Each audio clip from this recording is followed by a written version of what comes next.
Que bom ter você aqui com a gente, começando o dia, adorando ao Senhor, buscando a sua face, ouvindo a sua voz e o conhecendo cada vez mais por meio da palavra de Deus.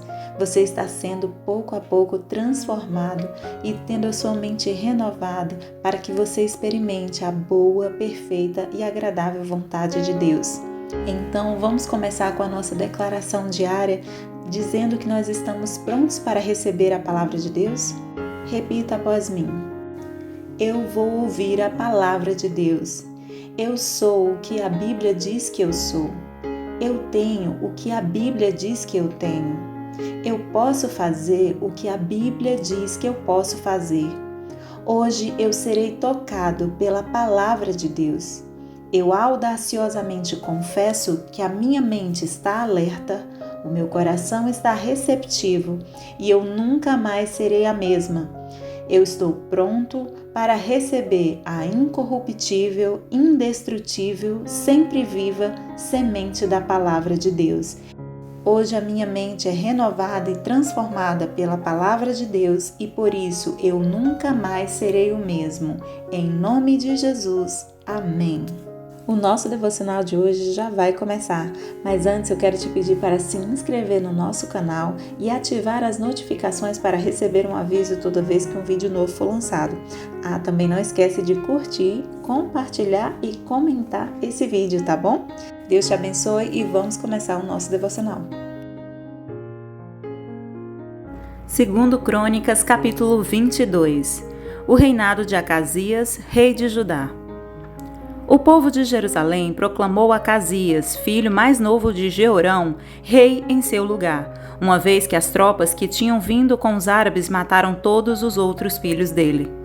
Assim começou a reinar Acasias, filho de Jeorão, rei de Judá. Acasias tinha 22 anos de idade quando começou a reinar e reinou 1 ano em Jerusalém. O nome de sua mãe era Atalia, neta de Omri. Ele também andou nos caminhos da família de Acabe, pois sua mãe lhe dava maus conselhos. Ele fez o que o Senhor reprova, como os membros da família de Acabe haviam feito. Pois depois da morte de seu pai, eles se tornaram seus conselheiros para sua ruína. Ele também seguiu o conselho deles quando se aliou a Jorão, filho de Acabe, rei de Israel, e saiu à guerra contra Azael, rei da Síria, em Ramote de Gileade. Jorão foi ferido e voltou a Jezreel para recuperar-se dos ferimentos sofridos em Ramote, na batalha contra Azael, rei da Síria. Depois, Acasias, rei de Judá, foi a Jezreel visitar Jorão, que se recuperava de seus ferimentos. Por meio dessa visita, Deus provocou a queda de Acasias. Quando ele chegou, saiu com Jorão ao encontro de Jeú, filho de Ninsi, a quem o Senhor havia ungido para destruir a família de Acabe. Quando Jeú estava executando juízo sobre a família de Acabe, encontrou os líderes de Judá e os filhos dos parentes de Acasias que o serviam e os matou. Saiu então em busca de Acasias, e seus soldados o capturaram em Samaria, onde estava escondido. Levado a Jeú, Acasias foi morto. Mas não lhe negaram sepultura, pois disseram: ele era neto de Josafá, que buscou o Senhor de todo o coração. Assim, a família de Acasias não tinha mais ninguém que pudesse ser rei. Joás escapa de Atalia. Quando Atalia, mãe de Acasias, soube que seu filho estava morto, mandou matar toda a família real de Judá. Mas Jeozeba, filha do rei Jeorão, pegou Joás, um dos filhos do rei Acasias, que iam ser assassinados, e o colocou num quarto junto com a sua ama. Assim, Jeozeba, filha do rei Jeorão, mulher do sacerdote Joiada e irmã de Acasias, escondeu Joás de Atalia, de forma que ela não pôde matá-lo. 6 anos ele ficou escondido com elas no templo de Deus, enquanto Atalia governava o país. 2 Crônicas, capítulo 23. No 7º ano, Joiada encorajou-se e fez um acordo com os líderes dos batalhões de Sem, Azarias, filho de Jeorão, Ismael, filho de Joanã, Azarias, filho de Obed, Maazéias, filho de Adaías e Elisafate, filho de Zicri. Eles percorreram todo o Judá e reuniram de todas as cidades os levitas e os chefes das famílias israelitas. Quando chegaram a Jerusalém, toda a assembleia fez um acordo com o rei no templo de Deus. Joiada lhes disse: Reinará o filho do rei, conforme o Senhor prometeu acerca dos descendentes de Davi. Vocês vão fazer o seguinte: Um terço de vocês, sacerdotes e levitas que entrarão de serviço no sábado, deverá ficar vigiando nas portas do templo, um terço no palácio real e um terço na porta do alicerce, e todo o povo estará nos pátios do templo do Senhor. Ninguém deverá entrar no templo do Senhor, exceto os sacerdotes e os levitas de serviços. Estes podem entrar porque foram consagrados, mas o povo deverá observar o que o Senhor lhes determinou. Os levitas deverão posicionar-se em torno do rei, todos de arma na mão. Matem todo aquele que entrar no templo, acompanhem o rei aonde quer que ele for. Os levitas e todos os homens de Judá fizeram como o sacerdote Joiada havia ordenado. Cada um levou seus soldados, tanto os que estavam entrando de serviço no sábado como os que estavam saindo, pois o sacerdote Joiada não havia dispensado nenhuma das divisões. Então ele deu aos líderes dos batalhões de 100 as lanças e os escudos grandes e pequenos que haviam pertencido ao rei Davi e que estavam no templo de Deus. Posicionou todos os homens, cada um de arma na mão, em volta do rei, perto do altar e no templo, desde o lado sul até o lado norte do templo. Joiada e seus filhos trouxeram o filho do rei e o coroaram. Entregaram-lhe uma cópia da aliança e o proclamaram rei, ungindo-o e gritando: "Viva o rei!" Quando Atalia ouviu o barulho do povo correndo e aclamando o rei, foi ao templo do Senhor, onde estava o povo. Lá, ela viu o rei à entrada, em pé, junto à coluna.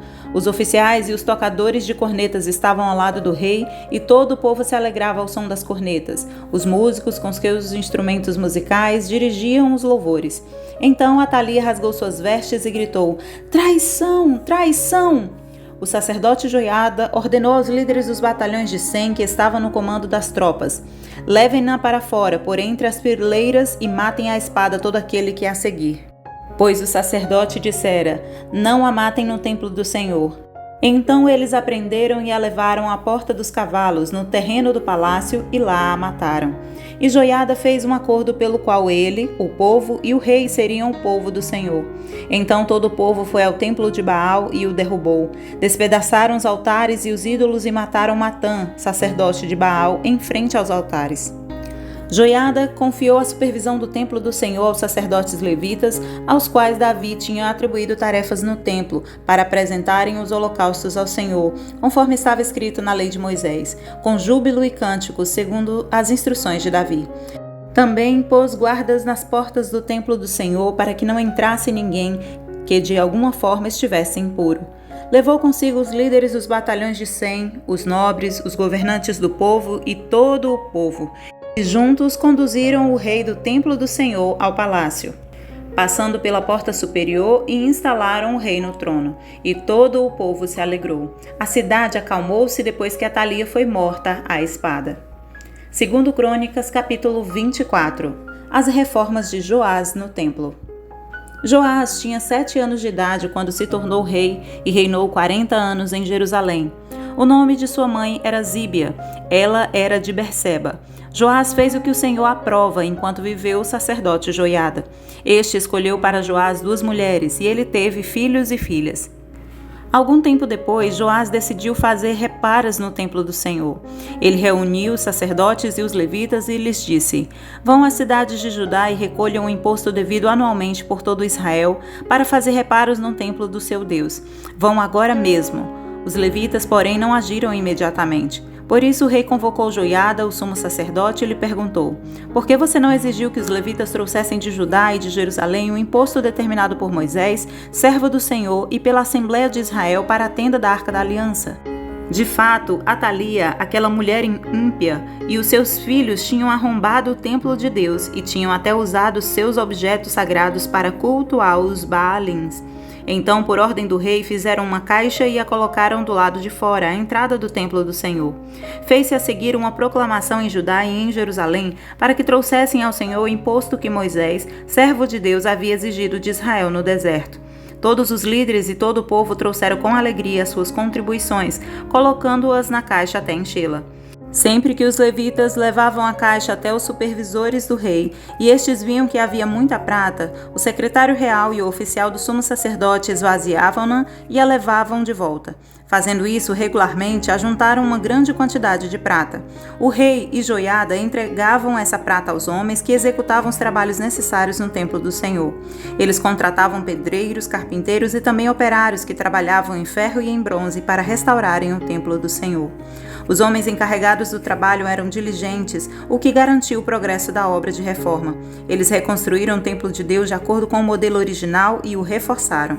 Quando terminaram, trouxeram o restante da prata ao rei e à joiada, e com ela foram feitos utensílios para o templo do Senhor, utensílios para os serviços e para os holocaustos, além de tigelas e outros objetos de ouro e de prata. Enquanto Joiada viveu, holocaustos foram apresentados continuamente no templo do Senhor. Joiada morreu com idade avançada, com 130 anos. Foi sepultado com os reis na cidade de Davi, em atenção ao bem que havia feito em Israel em favor de Deus e do seu templo. A impiedade de Joás.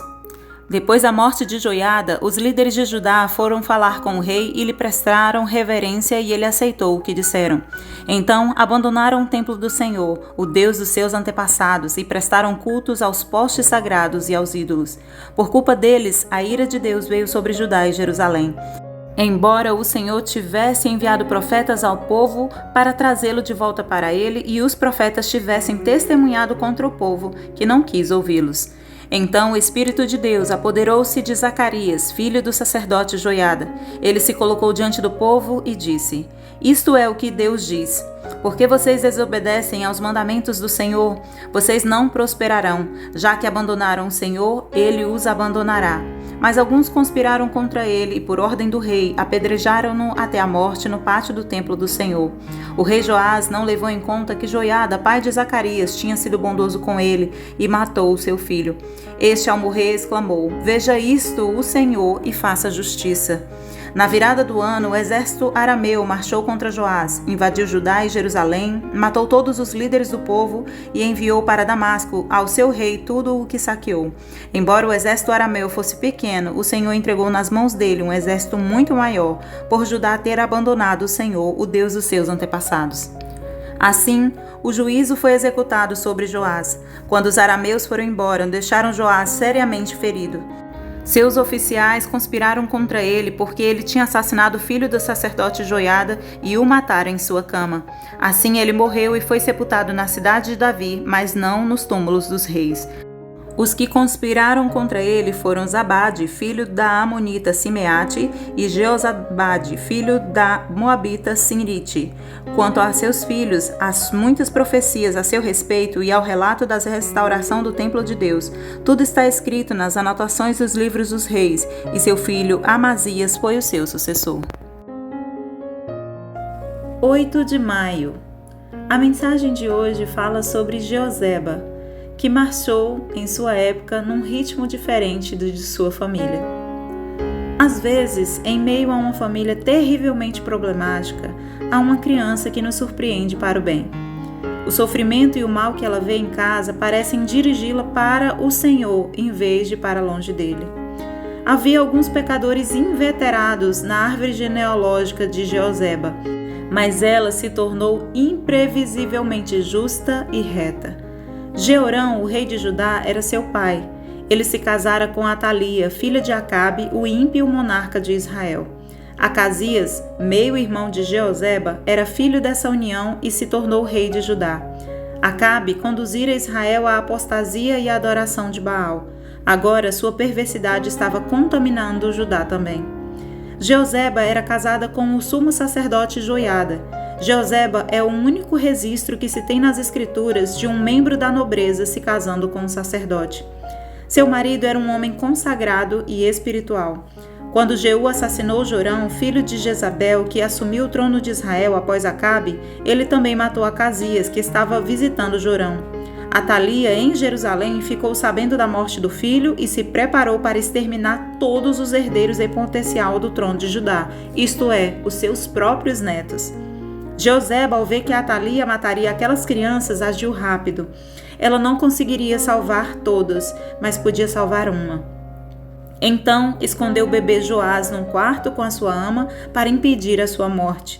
Deus também apagou Joás da memória de Atalia. Em sua pressa para reivindicar o trono para si, ela parece ter se esquecido de contar os netos.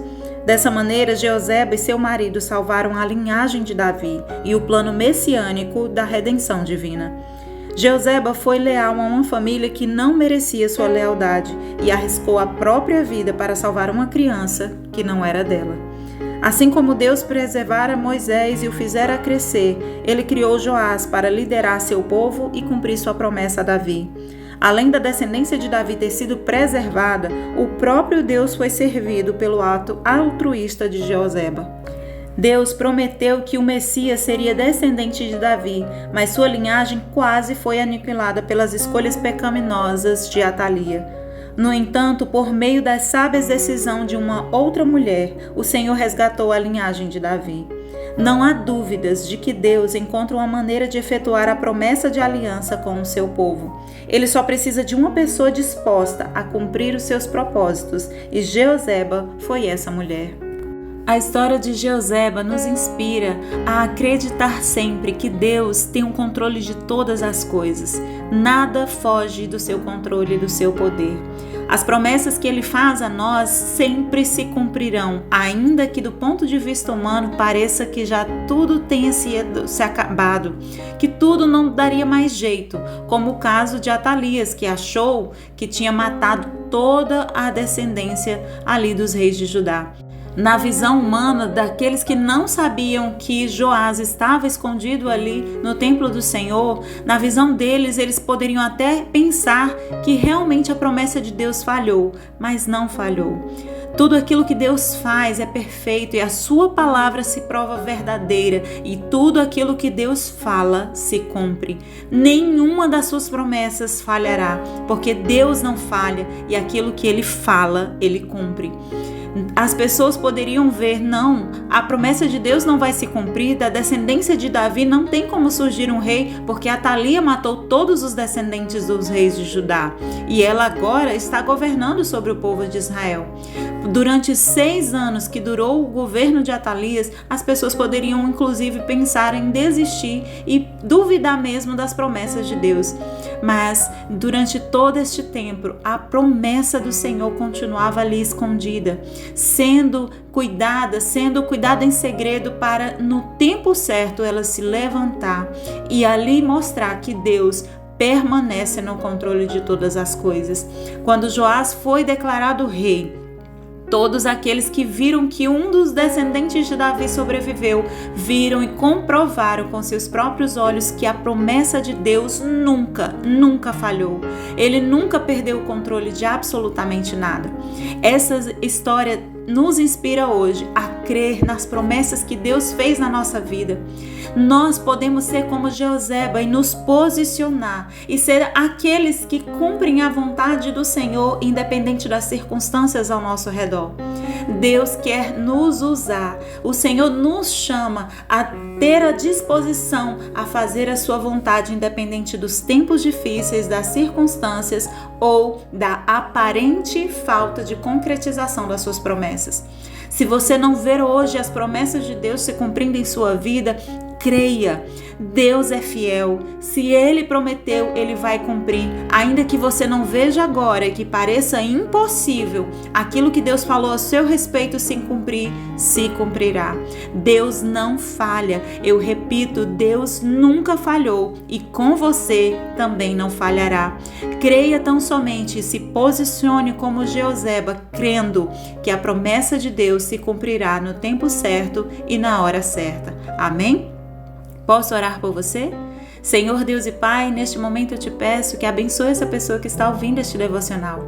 Que em nome de Jesus, Senhor, as promessas que tu tem feito a esta pessoa, elas se cumpram da tua maneira, da tua forma, Senhor, exatamente no teu tempo, porque eu sei que será perfeito.